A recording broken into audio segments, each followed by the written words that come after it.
Good morning dear students, welcome to your Hindi class. Hindi की कक्षा में बच्चों आपका स्वागत है। आज हम पाठ 2 चतुर कौवा पढ़ेंगे। ओके, इसके पहले वाली क्लास में भी, ऑनलाइन क्लास में मैंने आपको ये चैप्टर पढ़ा दिया था, but again today we will read.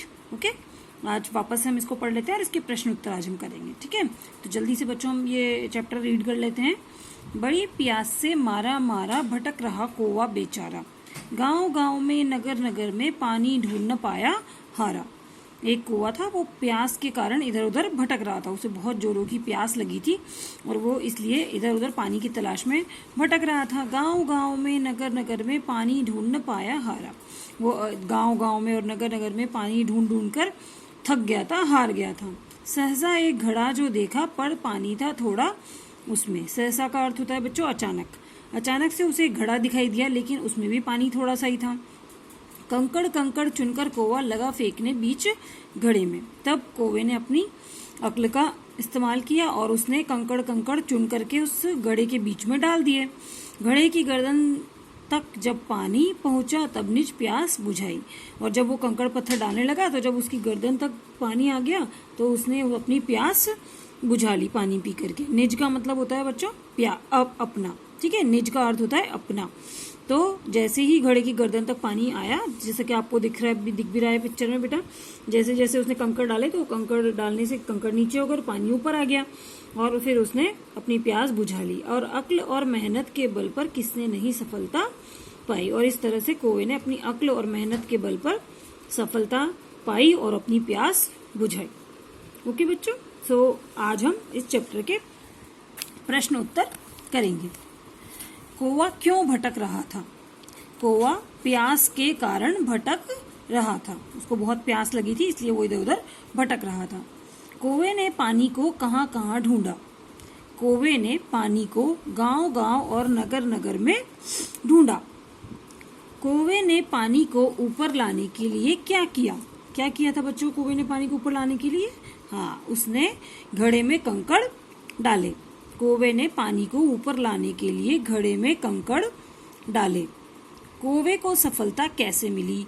अपनी अक्ल और मेहनत के बल पर कौवे को सफलता मिली। उसने अपनी अक्ल का इस्तेमाल किया, मेहनत की, और इसी के कारण जो है उसको सफलता मिली और उसने अपनी प्यास बुझाई।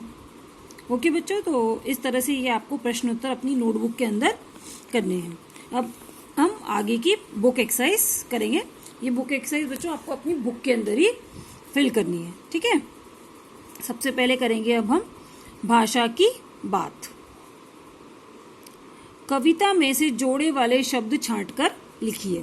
जैसे नगर नगर जोड़े वाला शब्द है, जब दो शब्द एक साथ आते हैं, सेम शब्द, और उनके बीच में और होता है, तो और को हटा करके उनके बीच में डैश लगा देते हैं। ठीक है, नगर और नगर, नगर इसको हम शॉर्ट में बोलते हैं नगर नगर। तो इसी तरह के जोड़े वाले शब्द जो है आपको छांट करके कविता में से लिखने हैं।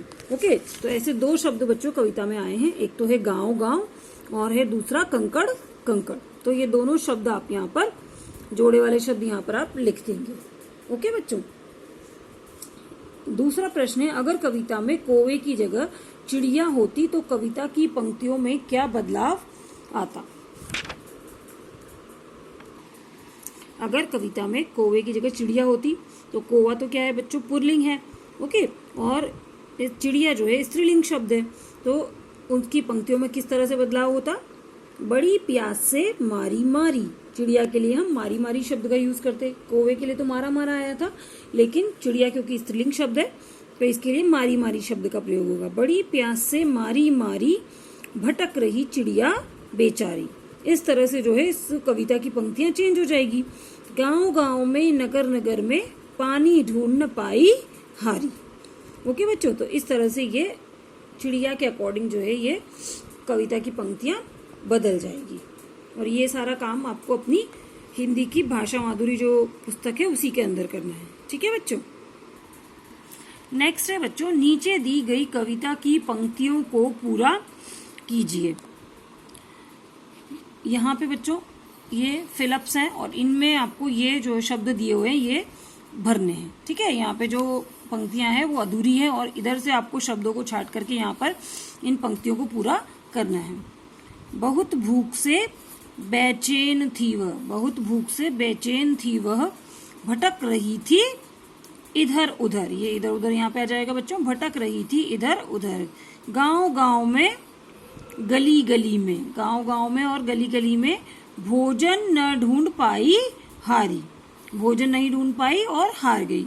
अचानक उसने देखा रोटी का टुकड़ा, पर वह भी बिल्कुल रूखा सूखा। फिर उसको एक रोटी का टुकड़ा दिखाई दिया, लेकिन वो भी बिल्कुल कैसा था, रूखा सूखा।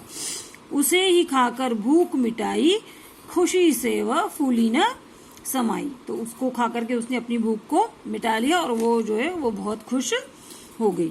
तो इस तरह से बच्चों आपको ये पंक्तियां जो है इन शब्दों से पूरी करनी है। ठीक है बच्चों, और ये सारा काम आप अपनी बुक के अंदर ही करेंगे। ठीक है, और जिनके पास बुक नहीं है वो आप अपनी नोटबुक में भी कर सकते हैं। पानी कहाँ कहाँ, कहाँ कहाँ, हमें पानी अनेक स्रोतों से मिलता है। जिन स्रोतों से हमें पानी मिलता है उन पर सही का निशान लगाइए। जिनसे हमें पानी मिलता है उन स्रोतों पर हमें जो है राइट का निशान लगाना है। ठीक है बच्चों, तो बारिश से पानी मिलता है हमें, है ना, ये नहर से भी हमें पानी मिलता है ना, और इसके अलावा ये नदी से भी हमें पानी मिलता है। तो इन तीनों पर आप टिक लगाएंगे। ठीक है, तो इस तरह से इन तीनों स्रोत, जल, ये तीनों क्या है, जल स्रोत है, इनसे हमें पानी मिलता है, तो इन पर आप टिक लगाएंगे। ठीक है बच्चों, प्रश्न 2, शब्द जाल में जल स्रोतों को ढूंढकर लिखिए। ये जो शब्द जाल दिया हुआ है बच्चों, इसमें से आपको जल स्रोतों को ढूंढ करके लिखना है। ओके, जैसे बरसात। ठीक है बच्चों, यहाँ आपने बरसात लिख दिया। फिर नल, सागर, झरना, ओके, तालाब, नदी, कुआं, झील। ओके, इस तरह से बच्चों आपको सारे जो जल स्रोतों के नाम है वो यहाँ पर छांट करके या इसमें से ढूंढ करके लिखने हैं। ओके बच्चों, तो आज के लिए इतना ही। I hope you all have understood. Thank you.